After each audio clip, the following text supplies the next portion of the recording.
ये सी प्रोग्रामिंग का एक फंडामेंटल सेशन है। इस फंडामेंटल सेशन में हम लोग देखेंगे कि हाउ कंप्यूटर वर्क्स, कैसे प्रोग्रामिंग लैंग्वेजेस का यूज़ होता है और हम प्रोग्रामिंग लैंग्वेज का यूज़ करते क्यों हैं, और ये इसका इम्पोर्टेंस क्या है, और कंप्यूटर कैसे हमारे इनपुट को समझता है। तो सबसे पहले हम ये जानने की कोशिश करते हैं कि एक्चुअली हम जान human as a human we know English, right? We know English, but computer don't know English.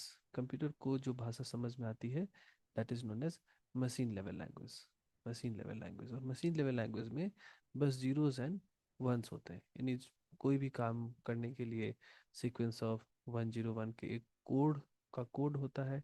यही कोड मशीन हर काम के लिए यूज़ करता है। हर काम का एक पर्टिकुलर 01 का सीक्वेंस होता है। चाहे आपको ऐड करना हो, सब्ट्रैक्ट करना हो, या फिर किसी नंबर को लिखना हो।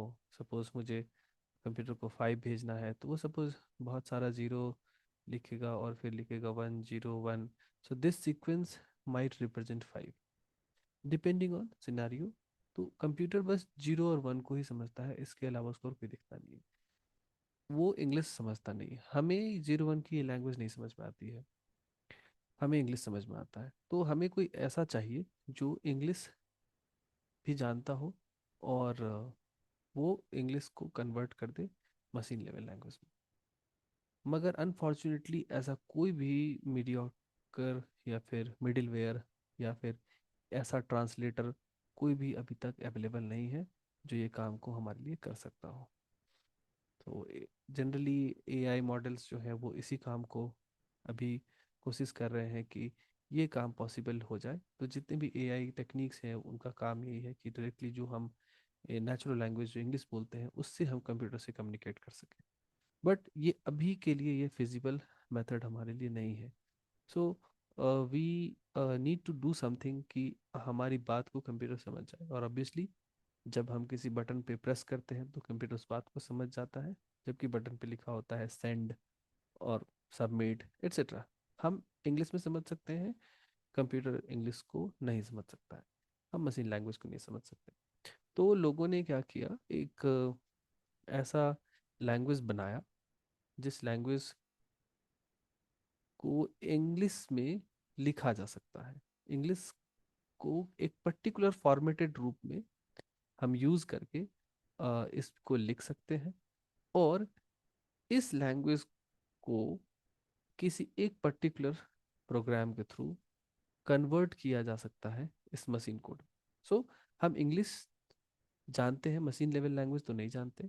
तो एक ऐसा कॉमन लैंग्वेज बनाते हैं जो कि बहुत ही फॉर्मल हो। जिस तरह इंग्लिश है कि बड़ा ही फ्री फॉर्म है, अ, उस तरह का नहीं हो, एक पर्टिकुलर स्ट्रक्चर्ड वे में लिख सकें ताकि इसको ट्रांसलेट करना मशीन लेवल लैंग्वेज में आसान हो। तो यही जो लैंग्वेज है इसे हम प्रोग्रामिंग लैंग्वेज बोलते हैं। चाहे आप कोई सा भी प्रोग्रामिंग लैंग्वेज ले लो, चाहे वो सी प्लस प्लस हो, सी हो, जावा हो, पाइथन हो सकता है। C plus plus might be Java, Python, these are some popular programming language. ठीक है। और ये जो सॉफ्टवेयर जो इसको, इस सी प्रोग्रामिंग का जो कोड है, या ये जो लैंग्वेज है, प्रोग्रामिंग लैंग्वेज है, कंप्यूटर प्रोग्रामिंग लैंग्वेज, इसको जो मशीन लेवल लैंग्वेज में कन्वर्ट करता है, इसे बोलते हैं हम, ये जो पर्सन है ना, ये जो सॉफ्टवेयर है अपने पास, इसे हम बोलते हैं कंपाइलर या interpreter, right? So this is compiler और इंटरप्रेटर।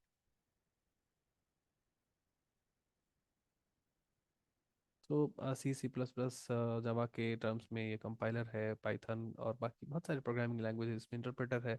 अब ये डिफरेंस अलग बात है कि कंपाइलर और इंटरप्रेटर में क्या डिफरेंस होता है, उसको भी भूल जाते हैं। तो याद रखते हैं कि this is nothing but A translator, this is just a translator. मोटे शब्दों में मैं अगर बोलूँ तो, हालांकि कंपाइलर का काम एक ट्रांसलेटर से ज़्यादा होता है। बट अभी क्या हुआ कि मैं इंग्लिश जानता हूँ, तो इंग्लिश का इस्तेमाल करके मैं एक पर्टिकुलर फॉर्मेट में इंस्ट्रक्शंस को लिख सकता हूँ। और एक सॉफ्टवेयर ऐसा है जो इस इंस्ट्रक्शन को कन्वर्ट कर सकता है, कि कैपेसिटी रखता है इसे कन्वर्ट करने की जीरो वन में। तो ये जो पाइपलाइन है अपने पास, ये बहुत ही हेल्पफुल है, और इसका इस्तेमाल करके हम कंप्यूटर्स को पर्टिकुलर इंस्ट्रक्शन दे सकते हैं, राइट। तो इसमें हमें इस लैंग्वेज को लिखना सीखना है। This is what we need to learn this language, इसे लिखना, क्योंकि ये सॉफ्टवेयर ऑलरेडी अवेलेबल है। अगर हम सीख जाएंगे इस लैंग्वेज को लिखना, तो जो भी हम लिखेंगे उसे ये सॉफ्टवेयर कन्वर्ट कर देगा मशीन लेवल लैंग्वेज में। So this is what we need to learn. और अभी जिस लैंग्वेज पे हम फोकस कर रहे हैं, दैट इज नथिंग बट सी। सो इस लैंग्वेज का नाम ही सी है। So we'll use C programming to write instruction for the machines. इसमें बस मैं एक छोटी सी चीज ऐड कर देना चाहता हूँ कि आखिर ऐसा क्यों है कि मशीन 0 1 ही समझता है। वो इसलिए क्योंकि जनरली जब कभी भी आप कीबोर्ड पे कोई भी बटन प्रेस करते हो, तो प्रेस करने से क्या होता है, सिंस कंप्यूटर एक इलेक्ट्रॉनिक डिवाइस है और इलेक्ट्रॉनिक डिवाइसेस इलेक्ट्रिसिटी से चलता है, तो ऑब्वियसली जब कभी भी हम बटन प्रेस करते हैं ना, तो एक ऐसा सिग्नल, देखो सिग्नल कैसा हो उससे मतलब नहीं है, मैं आपको रिप्रेजेंटेशन बता रहा हूँ कि इस टाइप का ऐसा ही दिखने वाला एक सिग्नल जनरेट होता है हर किसी कीबोर्ड के हिट करने पर। और या फिर आप कीबोर्ड को हिट कर रहे हो, या माउस को मूव कर रहे हो, या फिर आप किसी भी इनपुट डिवाइस से इनपुट दे रहे हो, तो एक सिग्नल जनरेट होता है। भले ही मैं एक माइक्रोफोन से इनपुट दे रहा हूँ, तो कंप्यूटर उसको लिसन कर रहा है और उसको इनकोड कर रहा है, और फिर स्पीकर आउटपुट पे भेज रहा है। तो बहुत सारी इनपुट के तरीके हो सकते हैं। तो जो भी इनपुट का तरीका हो, वो एक ऐसा सिग्नल जनरेट करता है। इसे हम बोलते हैं ऑल्टरनेटिंग सिग्नल या ऑल्टरनेटिंग करंट। तो ये, बट इसको रीड करना इज बिट डिफिकल्ट। तो जनरली कंप्यूटर जो है ना, इसको सैम्पलिंग और बहुत सारे मेथड होते हैं जिसका इस्तेमाल करके इसको कन्वर्ट कर दिया जाता है डिजिटल सिग्नल में, राइट। डिजिटल सिग्नल में ना बस दो ही लेयर होते हैं, हाई और लो का, right. So this is low, low को जीरो बोलते हैं, हाई को आप वन बोल सकते हो, दिस इज हाई। तो देखो इस हर पॉइंट पे ना या तो जीरो है, यहाँ से यहाँ अगर मैं दूसरा कलर लेके दिखाता हूँ, इस पॉइंट से इस पॉइंट तक सारे वैल्यूज जीरो है। फिर यहाँ से यहाँ पॉइंट तक सारी वैल्यूज क्या है, वन है। फिर यहाँ से यहाँ तक सारी वैल्यूज क्या है, जीरो है। फिर इस पॉइंट से इस पॉइंट तक सारी वैल्यूज क्या है, वन है। तो या तो ये जीरो रिकॉर्ड कर रहा है या वन रिकॉर्ड कर रहा है। तो अगर मैं इस सिग्नल का डिकोड करूँ, तो this is nothing but zero one, zero one, zero one, zero one. मैं अगर आपको एक और सिग्नल बनाकर दिखाऊं, ताकि you need to be clear कि सब मैं जीरो वन ही नहीं बोल रहा। सो दिस इज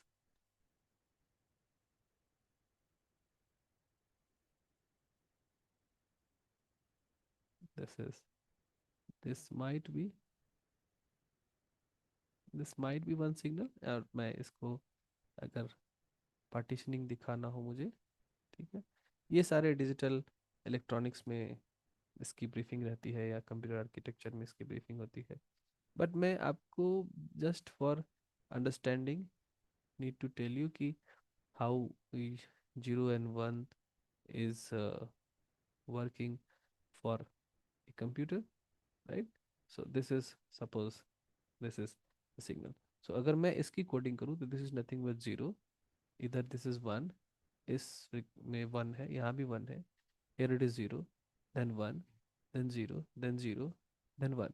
तो एटलीस्ट ये जो सिग्नल है, ये zero one one one zero one zero zero one है। तो हो सकता है ये कोई एक पर्टिकुलर कीबोर्ड को मैंने हिट किया हो, उसका ये कोड हो, ये किसी दूसरे बटन को हिट किया हो, उसका कोड हो। तो इसकी पॉसिबिलिटी है। मैंने बस आपको एक डमी पर्पस के लिए दिखाया कि कैसे जो एक्चुअल सिग्नल कंप्यूटर को मिलते हैं, इन सिग्नल को कन्वर्ट किया जाता है डिजिटल सिग्नल में, और डिजिटल सिग्नल के इस्तेमाल से फिर उसे जो ये जीरो वन के लैंग्वेज में चीज़ों को कन्वर्ट की जाती है। तो दो स्टेप, दो बार कन्वर्जन हमें यूज़ करना पड़ता है, तब जाकर कंप्यूटर इन सिग्नल्स को समझ पाता है। तो इसलिए बोला गया कि ये जीरो वन जो है ना, ये जीरो वन में ही कंप्यूटर किसी भी बात को समझता है। और इसलिए जो नंबर सिस्टम कंप्यूटर यूज करता है, उसे हम लोग बोलते हैं बाइनरी नंबर सिस्टम। बाइनरी मतलब two by, binary right. Binary number system, binary मतलब, बाई मतलब टू, यानी जिसमें ऐसा नंबर सिस्टम जिसमें बस दो ही डिजिट हो। जैसे हमारे पास जो नंबर सिस्टम है ना, उसमें कितने डिजिट है, 0 से लेकर 9 तक, यानी टोटल हमारे पास 10 डिजिट है। लेकिन कंप्यूटर के पास कितने डिजिट है, ओनली दो। तो इसको भी हम ब्रीफ में देखेंगे कि आखिर बाइनरी नंबर सिस्टम और डेसिमल नंबर सिस्टम क्या है, इसमें क्या डिफरेंस है और कंप्यूटर कैसे ऑपरेट करता होगा। बट प्राइम ऑब्जेक्टिव इस सेशन का ये था कि आप ये समझो कि मशीन 0 1 में कैसे काम करता है, और हमें जब इंग्लिश आती है तो हम 0 1 में कैसे कम्युनिकेट कर सकते हैं, by writing in a structured program like C, using English, and इसी सी को एक सॉफ्टवेयर का इस्तेमाल करके ट्रांसलेट कर सकते हैं हम लोग 0 and 1 में। सो objective of this complete session is to learn this programming language so that computer को हम अपना इंस्ट्रक्शन दे सकें, right. So I believe that this was clear. Will see next